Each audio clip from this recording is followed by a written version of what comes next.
I know you've had a long day. You've been in a couple different kinds of sessions. So as Jen had mentioned, we're keeping the videos off for this session. So it's late in the day. I know you've been staring at the computer for a while. So hopefully this will kind of be a luxury. You can get up, maybe stretch a little bit, lay on the couch or something, but still listen, still pay attention. I will be going through some slides to share with you.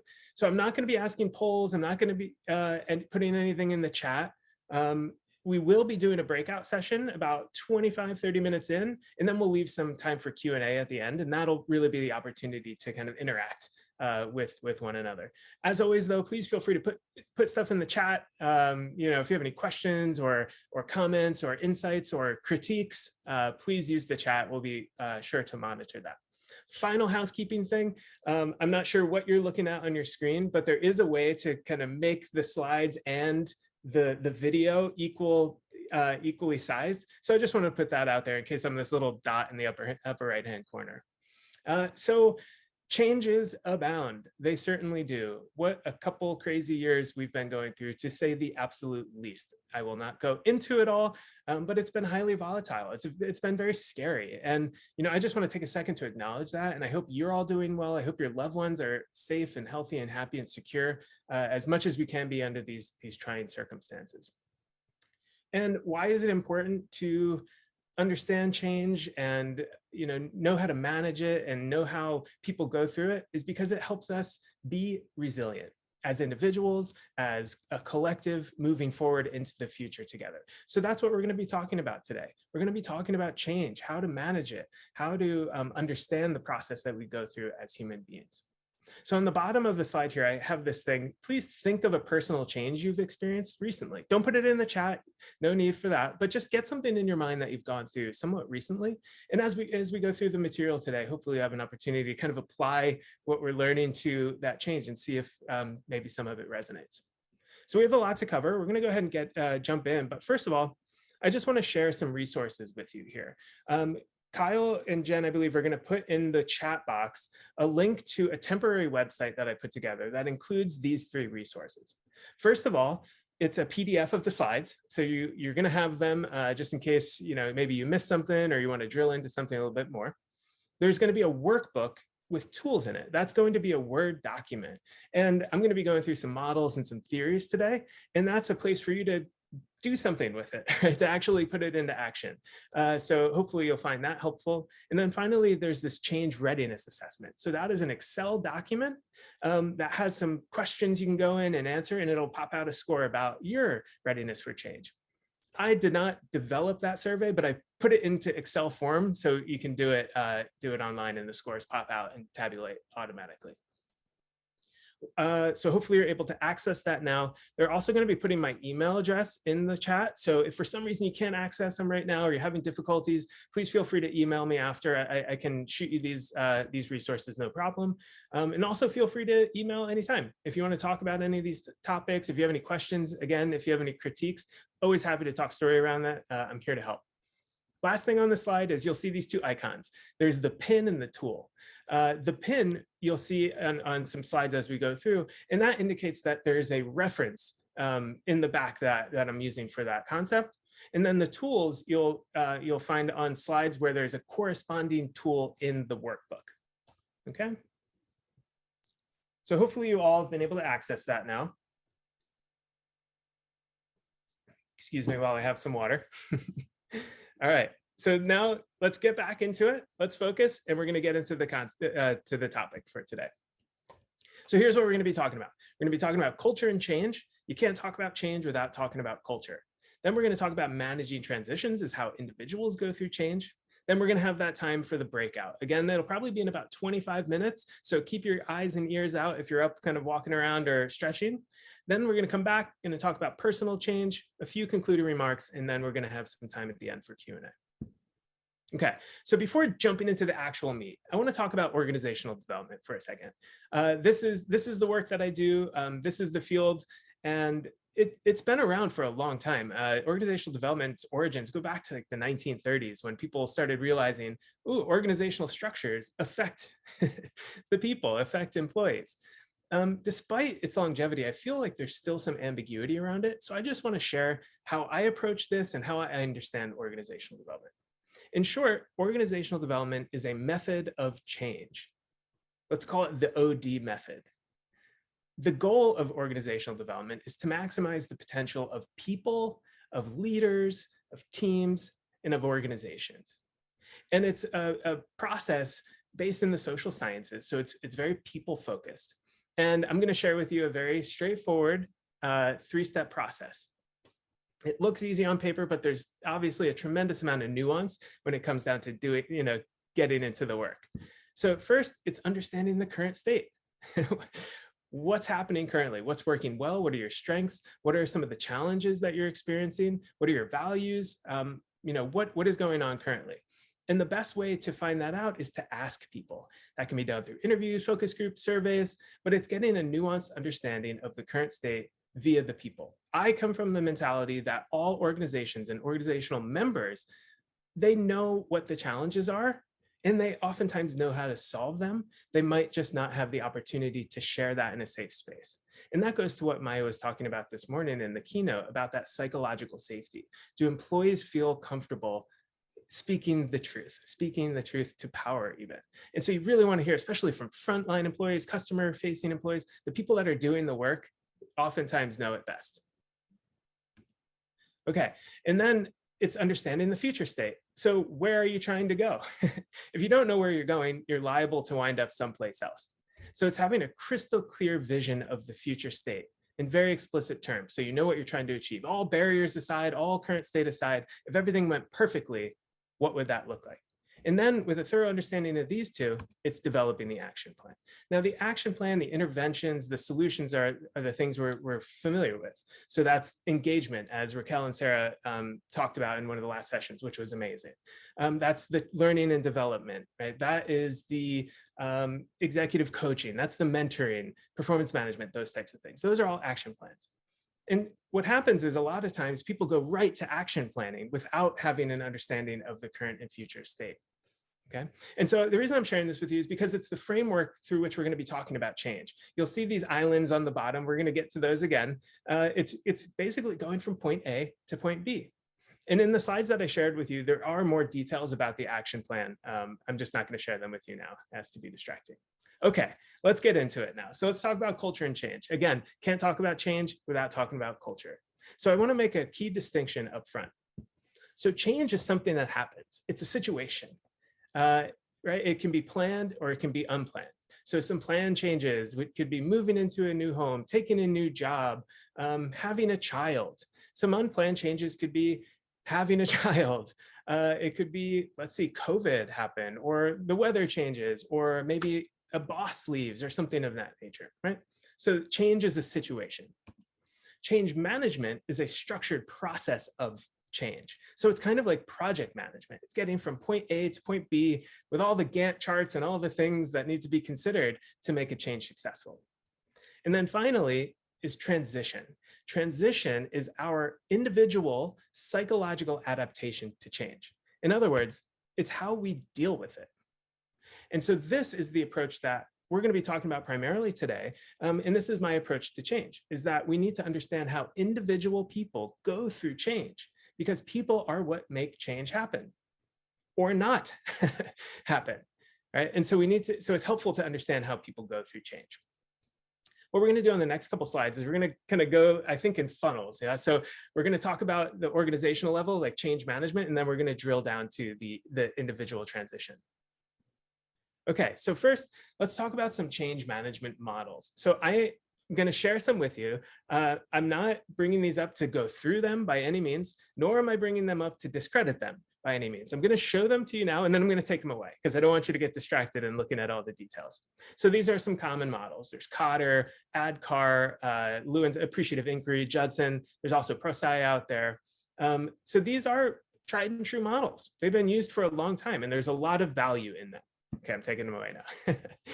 The reason I'm sharing these, there's this academic study done in 2018 in the Academy of Management Journal. And what they wanted to do was compare those common practice models, these change management models, with evidence in the academic literature, right? So experiments and stats, is there evidence to support these change management models, right? So looking at, for example, communication, creating a sense of urgency, keeping people, in the loop, explaining the why. So they looked at, archival studies to kind of support whether those are true or not. So one example is a famous thing about change management is creating a sense of urgency for people to change. And what they found is that indeed that is true if people understand the why, right? They understand why it's important to change. But if there's some sort of fear associated, it actually inhibits people from changing, right? So fear does not help people move forward in a change, okay? And so their conclusion is they did indeed find evidence to support, but when they talked about how to apply it in organizational settings, they said, it all depends, essentially. All of these processes require local adaptation, okay? And so I'm sorry, excuse me. Yeah, so it all depends. It depends on the culture, it depends on the context. It's different to do it in an airline industry than it is a food industry, than a multi-billion-dollar international company than it is a 5-person mom and pop. So in other words, it depends on the culture whether a change is going to be successful or not. Which brings us to one of my favorite quotes. Culture eats strategy for breakfast. So this is a famous quote by Peter Drucker, a guru of management consulting. And basically what this means is that you can have the best strategy, you can have the best plan, but if the culture isn't conducive to it happening, it's not going to be successful, right? Culture, very loose terms, being a collection of people getting something done. So I'll share an example with you, performance management. I know I'm talking to a bunch of HR folks, and that whole process in organizations usually falls into that department. So let's say the current state of performance management is it's a once a year thing, performance management season, everyone's palms are sweating, and you have to have these conversations to determine compensation and bonuses. So it's really just a once a year, almost check the box exercise. So this company wants to change that. They want to make it more of an ongoing thing throughout the year, more of a focus on development. And they bring in this new, multi-million-dollar system. They do all this training. They have all these new forms. But you know what? The people still think it's a check the box exercise. They don't necessarily take it seriously. Maybe the managers in particular don't take it seriously. And so that means the culture is not going to make this new performance management system as successful as envisioned by the folks. So now I want to share something with you about how to hopefully have your culture not eat your strategies. So this is one of my favorite models of culture. It's called the culture iceberg. And you may have heard this before. I love this metaphor. So above the water, visible, is how the organization wants things to get done. Okay, this is the mission. This is the vision. These are the espoused values, the posters on the wall, the policies and procedures, the handbook, right? So it's how we want things to get done. But below the surface is how things really get done, right? This is the water cooler talk. This is the coconut wireless. This is, when the boss goes away, this is how things really operate. Now, oftentimes managers and leaders, especially the further up you get, may not understand or know what's going on below the surface.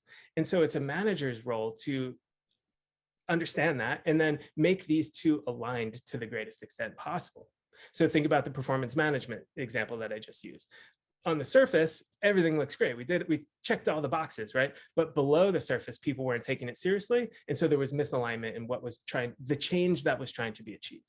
Okay, so now thinking again about change management and going through a change process in an organization, a lot of organizations will focus on the structure, right? The change management process, which is really important. So again, I don't want to discredit that. It's essential to have a change management process, right? So this is looking at the systems, looking at the budgets, looking at the timelines. Super important. What some sometimes forget to focus on as much as they should is the people, right? What is going on below the surface, because people don't necessarily like to change when it's happening to them. They want to be part of the change. They want to be part of this change process. They want their voice to be heard. So instead of having, people as one component of the structure, there should be an entire process in place to make sure that the people are part of this change process. And luckily, there's ways to do that. And so let's now drill a little bit further into this people side of change and how individuals go through it, which brings us now to managing transitions. So I'm going to share with you my go-to model of change proposed by a gentleman by the name of William Bridges. It's called Managing Transitions. And in short, his model has 3 parts. He says that individuals go through change in 3 stages. There's the ending, which is the old, the new beginning, which is the new, and then the neutral zone in between. So what you're looking at here is his kind of official model. It's a little bit academic-y. And so I want to give him due credit, absolutely. But I like to think about it as islands. I love this metaphor. So same thing. On the left, you see the ending, the old, in the new beginning, the one on the right, and then the neutral zone in between is the channel, if you will. Notice the ending is all colorful. There's shelter there. That's our comfort zone. Whereas the new beginning, it's a little bit shady, right? We don't know what's going on over there. So I'm going to share with you 2 examples to illustrate this model. The first one is a planned change of getting a new cell phone. And for those of you who have maybe heard me talk about this before, you've heard this metaphor. I love it. So we all have cell phones. Whether we like it or not, they have infiltrated every part of our life. So I have a cell phone. I love it. It works, right? I know where all my apps are. It fits in my pocket easily. I have my little thing on my car dashboard that works perfectly. I love it, but it doesn't charge anymore, unfortunately. So I have to get a new cell phone. So when I have my current phone and I get rid of it, now I have my new phone. I'm off the old island. I'm in the neutral zone with this new phone. And you know, it's weird because the screen is big. It doesn't fit in my pocket anymore. The dashboard thing collapsed under the weight of the massive screen. In the transition, I lost all my contacts and photos. I know they're up in the cloud somewhere, but now I have to get a customer service, blah, blah, blah. And you start going through this process of figuring it out, right? You get adapted to it. Next thing you know, well, I kind of like the new screen. I like the big screen. I can watch movies now. I can FaceTime with my grandkids better. This facial recognition technology is really kind of neat, right? And so next thing you know, it's your new phone. It's not your new phone, excuse me. It's just your phone. You're just used to it anymore. You've gone through the neutral zone and now you're at this new beginning. Full disclosure, my wife and I, we have phones that basically barely work and we're just clinging onto the palm tree of this old island. We do not want to jump into the water at all. Terrified of going through that process.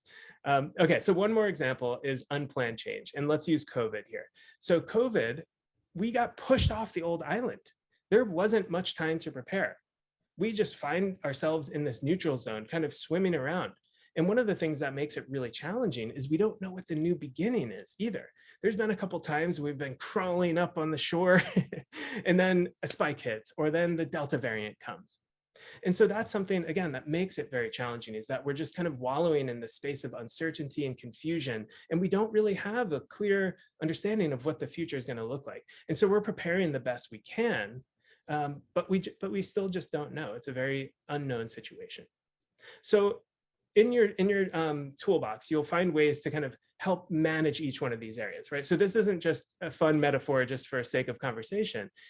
As leaders and as individuals, you can help people get off the old island and support them through that, right? You can help get them through that period of the neutral zone, the unknown, the uncertainty. And then once they get to the new beginning, you can help support them there, right? So maybe you build them a boat, maybe give them a canoe or a steamship, or maybe even build them a bridge so they don't have to jump into the water. Okay, so another point I want to make that builds on this is our emotional reactions to change. So you'll see it is very similar to the 7 stages of grief, which it is, because indeed, in any change, people grieve the old, right? They grieve what they have lost. And so you see this kind of curve of going through, and you'll notice that it's in line with the islands as well. And so let me just use an example here to illustrate this point. So let's say someone has to get laid off, right? They lose their job for whatever reason, right? There might just be this shock, this denial. No, that's it. Wait, are you serious? And then they go home and they say, oh my gosh, this is really happening. Then there might get some anger, like, oh my gosh, how could they do this to me? Then eventually, oh my gosh, they're letting go. Then they have to search and find new things. And maybe then they start seeing some optimism. Maybe they go back to school. Maybe they learn a new skill. And then maybe they see, okay, they find themselves in a better position than they would have in the beginning. That's just one example. This is really about how we deal with unplanned change, unexpected change. You could use the COVID as well. I would argue that we're still in this kind of cautious optimism. We're coming up with some ideas, but we still haven't really accepted it. We really don't know. Now, this is not a linear process. It's not a perfect process. Some people go through it faster. Some people go through it slower. It depends on the change. It depends on the person. Some people are like, cool, change is good. I'm optimistic. Let's go. Right? Those are kind of your innovators. And so this is helpful to understand, where are you in a change, right? What emotions are you experiencing? What maybe family members, maybe team members, right? So it's helpful to identify emotional states.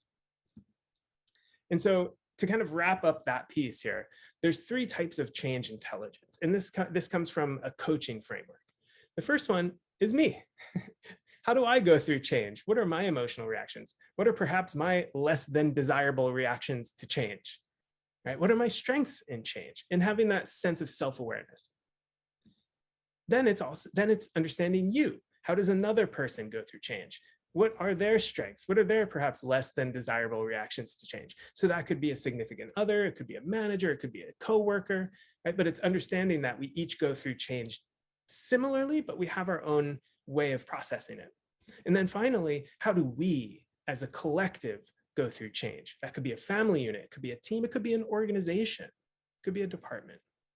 And so by understanding that, we can kind of navigate this together. And some of the things that I've shared thus far can help us understand these 3 areas, right? This is about us navigating the future together. Okay, so let's now talk about planned change, but we're still kind of in this emotional individual space. So here we are standing on this old island. We have the luxury of planning, and there's that new island off in the distance. Okay, so the luxury of planning is, okay, when are we gonna go? We ride at dawn. What kind of boat do we need? Who's coming with us? What's the weather looking like? What kind of supplies do we need on our journey over there? Once we get there, what's our first priority? Do we build a fire? Do we build a shelter? Do we send the boat back to get others? Right? So it's thinking about these 3 stages can help in managing and preparing for change. So now I want to share a model with you about not only managing change and planning for change, but also understanding how people react to change. So this is called managing complex change. And in short, there's 5 components of successful change: vision, skills, incentives, resources, and an action plan. So I'm going to walk through this one by one. And you, again, have this as a tool in your workbook, so you can go through and use this as a way to plan a change or see what's going on in a change that you're currently experiencing. Okay, so in the absence of a vision, you'll see in the left, vision is missing. There will be confusion. You'll see the emotional response on the right in orange. So I'm going to use the example, I want to get healthy. That is what I'm trying to achieve. I want to get healthy. But without a vision, what does that mean? Do I want to exercise more? Do I want to eat healthier? Do I want to get more sleep? Do I want to be more mindful? Is it a relationship thing? Right? So without knowing the vision, that future island, there's going to be potentially confusion. In the absence of skills, it can cause anxiety. So yes, I want to eat healthier, but I don't know how to cook. I don't know how to go grocery shopping for the right ingredients. I don't know how to access fresh produce through the farmers market. So that can cause anxiety. And then in the absence of incentives, you can have gradual change. Like, yeah, I want to be totally shredded and buff, but I'm pretty healthy now, I can be active. So I don't have a major incentive to achieve that. So there's just gradual change. In an absence of resources, it can cause frustration. Yes, I want to exercise more, but the gyms are closed, or my apartment's too small, and my roommates are everywhere, and cats are all over the place. Or I don't have free weights, right? And so without having resources, that can be frustrating. And then finally, without an action plan, it can cause false starts. Has anyone ever had a false start in trying to get healthier? Indeed, we all have. So that's really about having a plan, following it, discipline, right? So we don't stop and go run for 2 weeks and then not run, right? So the 2 benefits of this tool are primarily, 1, it can help you plan for a change. And then 2, it can be a little diagnostic tool. So if you're working on a team or working with a change effort and you see that people are just anxious, well, they might not have the skills that they need to achieve the desired goal. Okay, so that was a lot. And what I'd like for you to do now is just have some time to go talk story with some folks. So I have two prompting questions here. How does the island metaphor apply to a change that you've experienced? Or is there some other concept that kind of really resonated with you? We're gonna have 10 minutes. 10 minutes goes like that.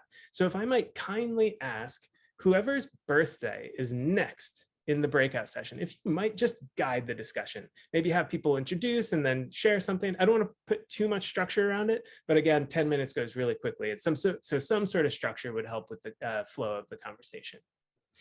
So producers out there, are we good to go? We're good to go. All right. Have a great chat and we'll see you back in 10 minutes. And you'll get a 2-minute warning.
I think we have some people by themselves in a room. Is there a way to change that?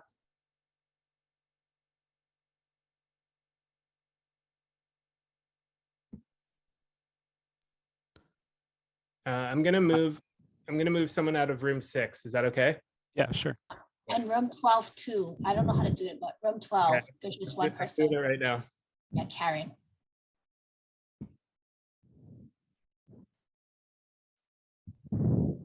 Rachel. Can room I be 13. placed in a room too? I didn't have anybody in my room.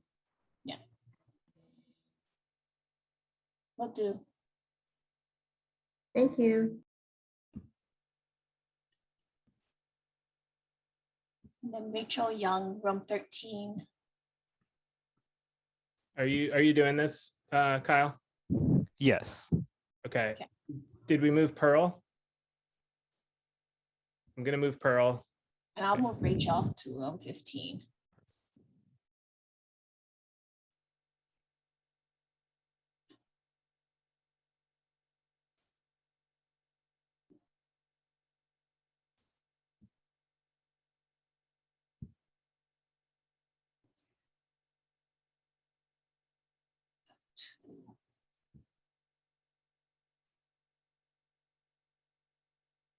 There's like 2 in a room. That's okay. Yeah. As long as they have somebody to talk to, right, Jeff? Yep, absolutely. I think we're good then. Okay, I'm looking, okay. Yeah, I think we're good. Okay. Have you been seeing that some people haven't been joining? Yeah, there's a, well, I don't have a room. This is Jack. I'm sorry, who is that? Janice. I don't have a room. see where you are, Janice. Sorry about that, Janice. No, it's okay. Let's get you into a room. Kyle, possible to help Janice? Yeah, or you, Or- let me, Working on it now.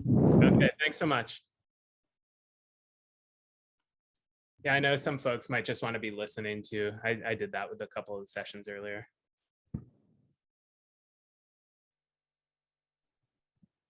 okay, she got in. Okay. Awesome. And Kyle, is it possible to send them a 2-minute warning? Yes. Okay. I was going to send it at 8:39, or sorry, 8:30. 8 or 8. Sorry, I was speaking in Central Time. Sure. 3:38. I'm going to send them a 10-minute or 2-minute warning.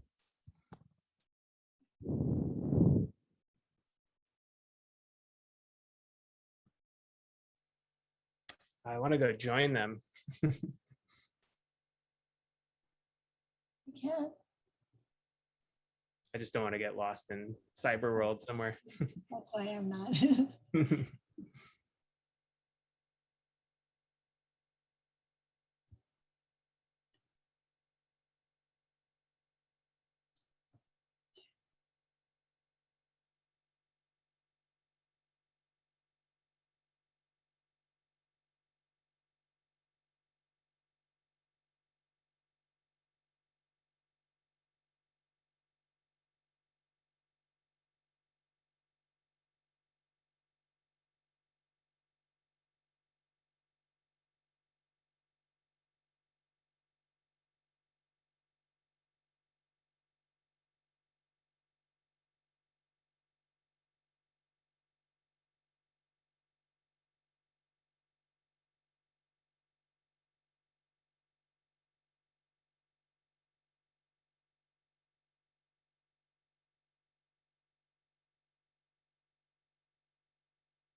Jeff, about 10 seconds. Great, thanks. I'm glad the videos came on for a second there. It was nice to see you all. Yay, there are people out there. Hey, everyone. Oh, it's so much better seeing your smiling faces. Oh my gosh. Hello, hello, hello. Oh my gosh. Oh, how I wish we were in person. I'm just going to visualize and just, I can see you all out there in the sea. Oh my gosh, when I signed in this morning to check out the keynote and I saw Auntie dancing to Footloose and I was like, yes, this is going to be a good day. Okay, I think are we all back, Kyle or Jen? Is it possible to put the videos off?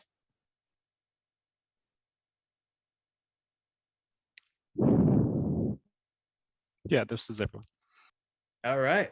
Well, welcome back, everyone. I hope you had a nice opportunity to chat with a couple of the awesome folks here. I'm sorry, is it possible to put the, there we go. Sorry, technical difficulty. Normally, I'd love to debrief these things. You know, it's tough for me to just do lecture because I'm all about facilitation and discussion. And so if you had any insights and want to put them in the chat, please do that.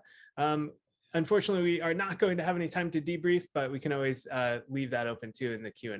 So hopefully you had a nice discussion and got to meet some great folks. Okay, so now we're going to talk about personal change. And I'm going to just share some kind of examples of how I deal with change and cope with change and kind of some of my philosophies about it. So I'm currently reading this book called The Alchemist, and it is about a Spanish sheep herder traveling around the countryside of Spain. And, you know, when you prepare for these types of talks, you start seeing things through a certain lens. And this quote came up and I just thought I was like, oh, I have to share that. So I'm going to put it up and I am going to read it to you. So bear with me here. Okay. So it was the time of day when all of Spain slept during the summer, the siesta. The heat lasted until nightfall. And all that time, he had to carry his jacket. But when he thought to complain about the burden of its weight, he remembered that because he had the jacket, he had withstood the cold of dawn. We have to be prepared for change, he thought, and he was grateful for the jacket's weight and warmth. Lovely sentiment there, right? It may not be the most profound thing you've read all year, but there's beauty in the simplicity. And, you know, as I was reading that and kind of reflecting on it, I was thinking about, geez, what are the things that I carry with me kind of on a day-to-day basis that may feel like a burden, but help me get through change? And we all have these things. I'll just use an example. So for me, it's exercise. Exercise is very important to me. Is it sometimes a burden? Yes. I don't always necessarily want to go for the run or the walk, but I do because I know that it's really important for me. When, not if, but when times get stressful and I get overwhelmed, exercise is there to help kind of recalibrate and bring my stress levels down. So I encourage you to think, what do you have? What are you carrying around in your life? And maybe write it down on your workbook. Maybe it's family, right? So family is a tremendous source of support when we go through change and difficult times. Sometimes we argue with family. Sometimes it can seem like a burden, right? But they're there for you. Maybe it's faith. Maybe it's community. Maybe it's pets. Maybe it's hobbies. So I just encourage you to be purposeful and intentional around what do you have in your life that can help you cope and be resilient when change occurs. So this, you know, heat of day and cold of night also made me think about this. Life's pendulum. So this is something I kind of became aware of maybe 12 or so years ago. And it's that the pendulum of life swings. You know, there's going to be good days and then there's going to be, there's going to be good days and then there's going to be bad days. There's going to be good years and then there's going to be more challenging years. Sometimes you're going to win, sometimes you're going to lose. Sometimes you're going to be healthy, sometimes you're going to be sick, and everything in between. Right? This is just the rhythm of the universe. And hopefully, you know, the pendulum's not like flying all over the place constantly, but recognizing that things do change, I think in and of itself is helpful. So for example, when you're in those maybe challenging times, it's having faith and having belief, knowing that better days will come, right? There's days like these, right? What a difference a day makes. There's cliches out there, right? So having that faith to be able to help you see beyond the gray sky and knowing that things will get better. And then similarly, when you're on the other side and things are good, it's just having gratitude about that. And it's just counting our blessings, right? And being just happy about it every day, knowing that things will get challenging again. right? So it's having that sense of gratitude, and it's also having a sense of hope. So I want to share a personal experience of mine. So in 2009, my father passed away. And then 6 months later, I had a terrible surfing accident. I broke my leg. I was in the hospital for 2.5 weeks. I had 7 surgeries, almost lost my leg, almost lost my life. And it was a harrowing experience, to say the least. And those types of things really shake you up, right? They really put life in perspective. And I was sharing this story with one of my professors, and he sat back all professorial and he said, the world is full of beauty and the world is full of horror, like a horror movie. And the only way to deal with the horror is to embrace the beauty, right? And so that's very similar here, and that has always stuck with me. So let us continue to embrace the beauty.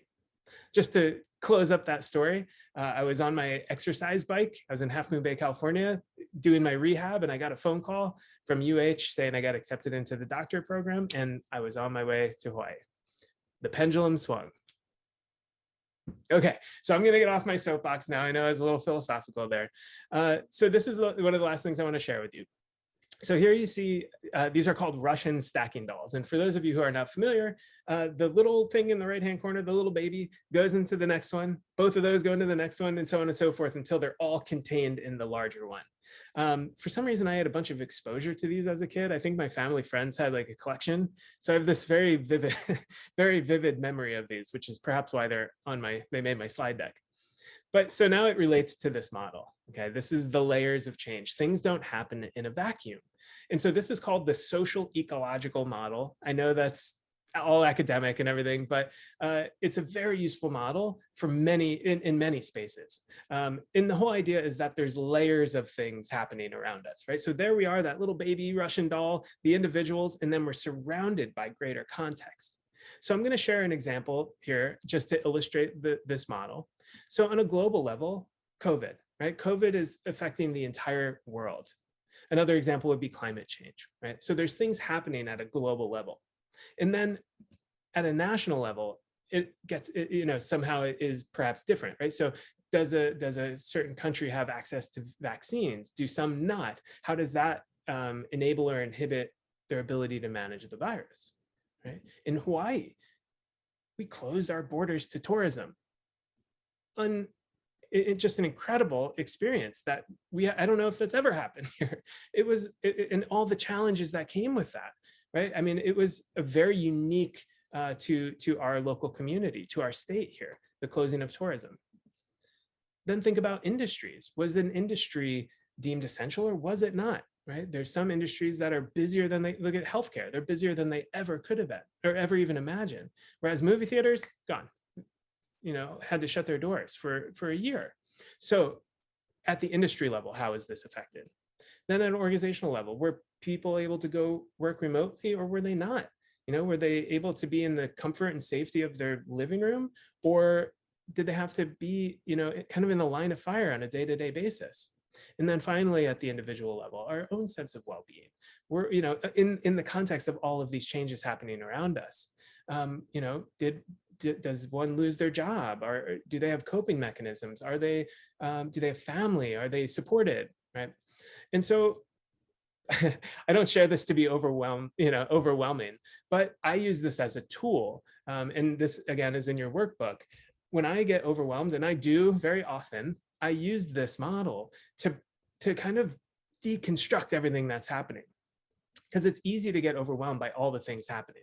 So what I do is I go through each level and I just write down all the changes that I'm experiencing or that we're experiencing. Just write them all down, get them out there. And then I go through and I label them as, can I control it? Can I not control it? And can I influence it?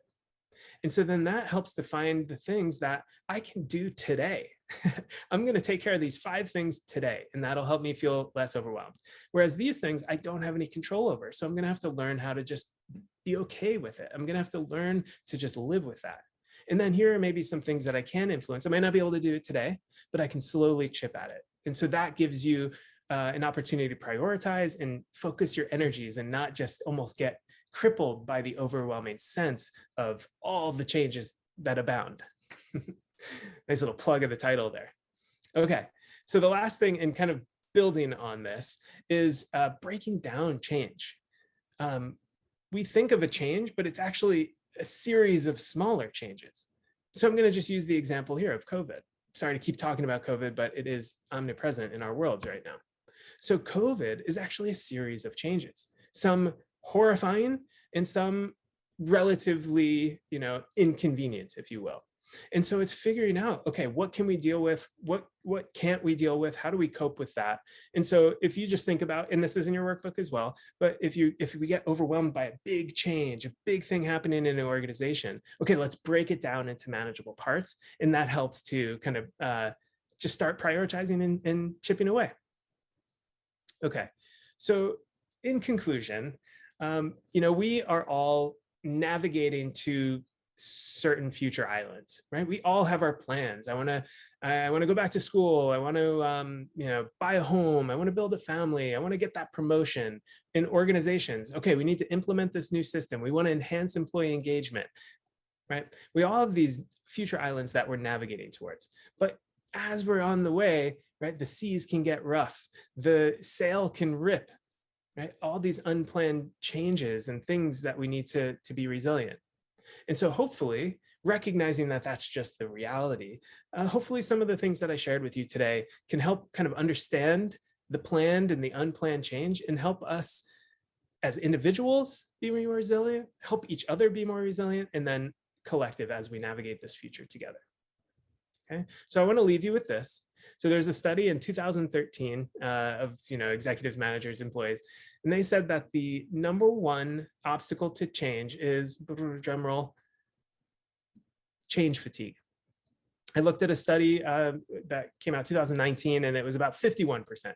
Anyway, a lot of people see that the #1 obstacle to change is change fatigue. In other words, we're just tired. It's a lot, and that is particularly true these days. We've been dealing with a lot of change. And you know what?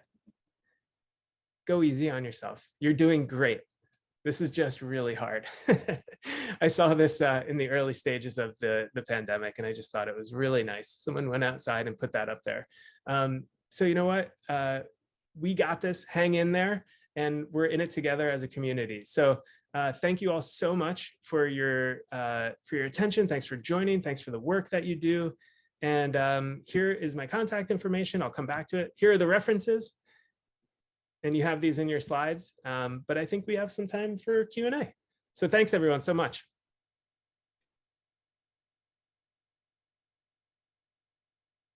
Any questions out there? Kyle, are they able to unmute, or should we just go through the chat? I'll allow them to unmute, but they can also go through the chat as well. Okay. Hi, Jeff, it's Jen. I just wanted to make sure that everybody knows to go to your website and download those documents that you've put up for them. They're not going to be there forever, everyone. So please, take a chance to do it now. He has some great resources. He has an Excel spreadsheet that you can help with the change, and another Word document that will also help you. So really, really great resources for us to use and take back to our communities. Does anybody have any questions?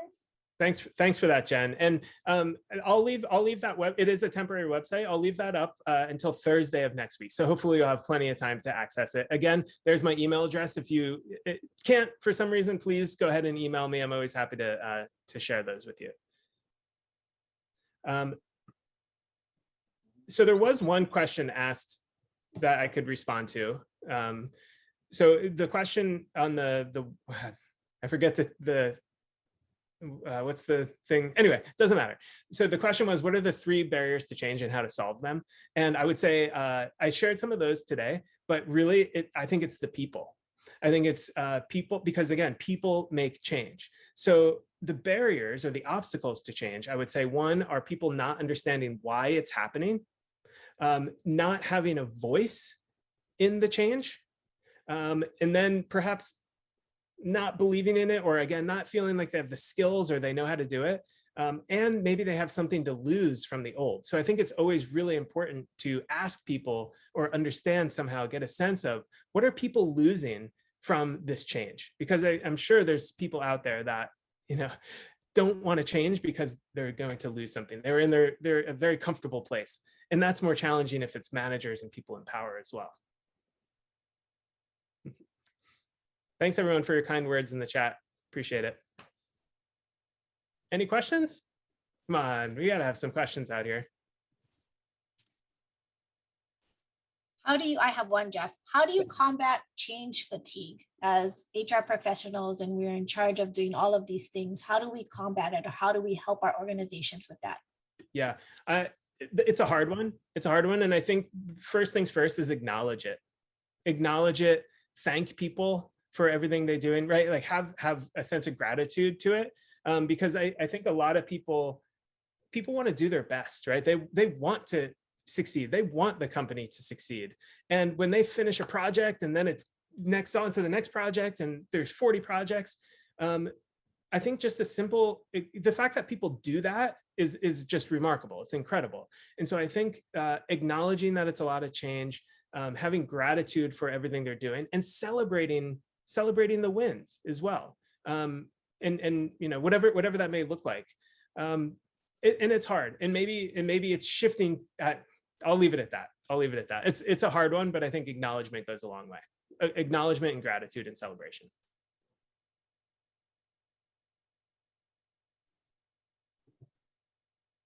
Thanks. Yeah, I hope. Any other questions? Everyone is commenting on your positive attitude and compassion. So we really appreciate everything. Oh, thank you all so much. I appreciate you. I wish we were in person. Oh my gosh, I would love to be hanging out with all of you. And I think it's about Pauhana time too. All right, if there's no more questions. You sure? Last chance. Okay, well, a couple of reminders. Please make sure to check out his website. Kyle posted it on there. Thank you, Jeff, for a really great session. Let's thank our speaker and give him a thumbs up with your reaction. We're going to end the session and then it's time for Pauhana. So go to your WOVA agenda, click on the Pauhana, and we'll see you there. Have a great Friday and a great weekend. Stay safe out there, everyone. Aloha. Thanks, everyone. Thanks so much.